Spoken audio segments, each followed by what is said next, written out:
Hello everybody! This video will show you game mode in Windows 10, how to turn it on and off, and how to use it to get more FPS. Windows 10 has a built-in game mode to create an optimal environment for gaming. In this mode, the computer gives maximal priority to games to ensure maximum quality and performance including higher frame rate, and does it by suspending background processes during the game.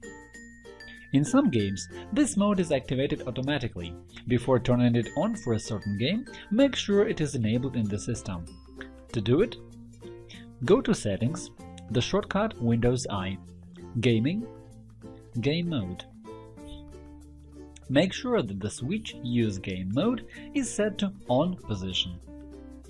In Windows 10 Fall Creators Update, you will not find this switch, you can only see the information on whether this PC supports Game Mode. After that, go to Game Bar to see the shortcut to open the game menu. By default, it's Windows G. You can also change it here. With this shortcut, you can start a menu to set up the gaming mode right from the game.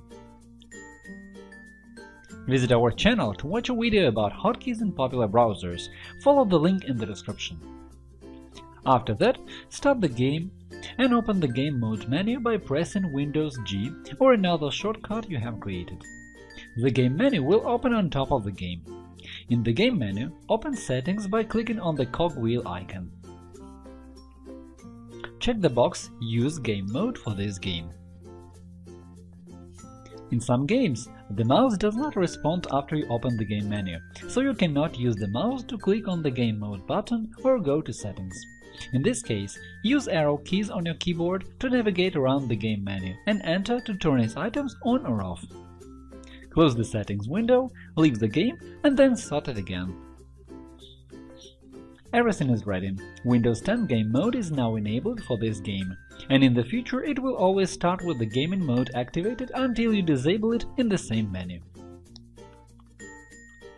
However, you should remember that for computers with good hardware, powerful discrete graphics, and a few background processes, there is little FPS to gain. You are more likely to feel the difference when using it for computers with integrated graphics and moderate hardware. You can also enjoy the changes on systems with a lot of processes running in the background mode. However, a better solution would be to disable programs running all the time while you don't need them at all and optimize your system performance. Visit our channel to watch a video about checking and improving your computer's performance and learn how to solve the lagging problem. I will give the links in the description. Please remember that if there are any processes running when you start a game, the game mode may also suspend them. That is all for now. If you think this video is useful, click the like button below and subscribe to our channel to see more. Thank you for watching and good luck!